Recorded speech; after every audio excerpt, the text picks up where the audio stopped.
வாங்க நண்பர்களே, அரசியல் களத்துல இப்போ ரொம்பவே பரபரப்பான ஒரு செய்தி உலா வந்துட்டு இருக்கு.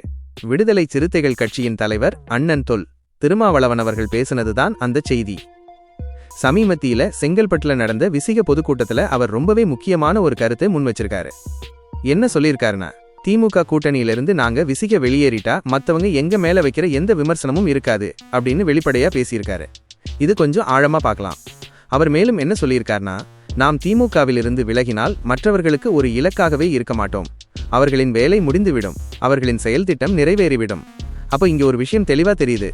விசிக திமுக கூட்டணிக்குள்ள இருக்கிறதுனாலதான் எதிர்கட்சிகள் அல்லது வேறு சில சக்திகள் விசிகவை குறிவைத்து பேசுறாங்கன்னு அவர் நினைக்கிறாரு. அவர் ஒரு கேள்வியையும் முன் வைக்கிறாரு.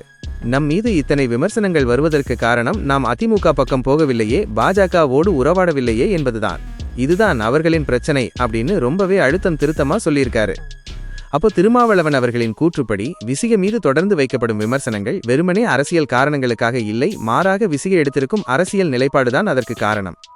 அதாவது விசிக திமுக தலைமையிலான மதச்சார்பற்ற முற்போக்கு கூட்டணியில் நீடிப்பதும் அதிமுக பாஜக போன்ற கட்சிகளுடன் கூட்டணி வைக்க மறுப்பதும் தான் விமர்சனங்களுக்கு முக்கிய காரணம்னு அவர் சுட்டிக்காட்டுறாரு.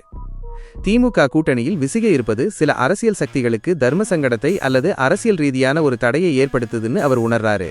அதனாலதான் விசிக கூட்டணியை விட்டு விலகினா விமர்சனங்கள் இருக்காதுன்னு சொல்லியிருக்காரு. இந்த பேச்சு தமிழக அரசியல் களத்துல ஒரு புதிய விவாதத்தை கிளப்பிருக்கு. கூட்டணியில ஒரு கட்சி இருக்கிறதாலதான் விமர்சனங்கள் வருதுன்னா அப்போ அந்த கூட்டணியிலிருந்து விலகுனா விமர்சனம் இல்லாம போயிடுமா, அல்லது வேறு வடிவத்துல விமர்சனங்கள் தொடருமா? இது எல்லாமே இப்போ ஒரு பெரிய கேள்விக்குறியா இருக்கு. பொறுத்திருந்து பார்ப்போம் இந்த கருத்துக்கு கூட்டணி கட்சிகள் எதிர்கட்சிகள் கிட்ட இருந்து என்ன மாதிரியான எதிர்வினைகள் வருதுன்னு. உங்க கருத்து என்னன்னு கமெண்ட்ஸ்ல சொல்லுங்க. மீண்டும் வேறொரு சுவாரஸ்யமான செய்தியோடு உங்களை சந்திக்கிறேன். நன்றி.